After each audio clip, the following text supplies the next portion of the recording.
શ્રીજીને મુક્તોનો મહિમા, તેની આવે નહીં કાંઈ સીમા, તેમાંથી મનુષ્ય ભાવ તજવાને, વાંચો બાપાશ્રીની વાતો. બંધુઓ, જેટલો મહિમા શ્રીજી મહારાજનો એટલો ને એટલો મહિમા તેમના મુક્ત પુરુષનો છે. ભગવાનના મહિમાની કોઈ સીમા, છેડો નથી. સીમા એટલે છેડો. જેટલો મહિમા સમજીએ તેટલો ઓછો.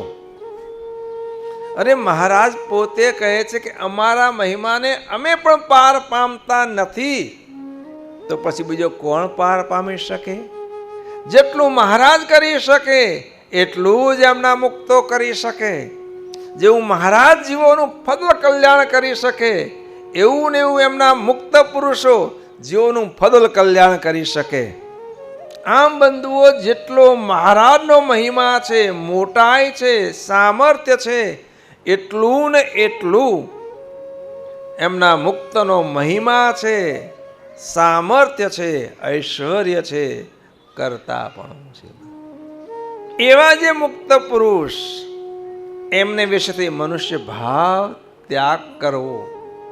દિવ્ય મૂર્તિ છે, ભલે આપણા જેવા દેખાય, એમનું ખાવું આપણા જેવું છે, બોલવું આપણા જેવું છે, ઓઢવું પહેરવું પાથરવું આપણા જેવું છે, પણ બંધુ આકાશ પાતાળનો ભેદ છે. એમની ક્રિયાઓ આપણા જેવી દેખાય, પણ આપણી ક્રિયા સંસ્કૃતિને આપનારી છે, અને એમની ક્રિયા સંસ્કૃતિને ટાળનારી છે. આમ બંધુ, ભગવાનને વિશે ને ભગવાનના મુક્તને વિશે દિવ્ય ભાવની દૃઢતા કરવી હોય તો વાંચો બાપાશ્રીની વાતો.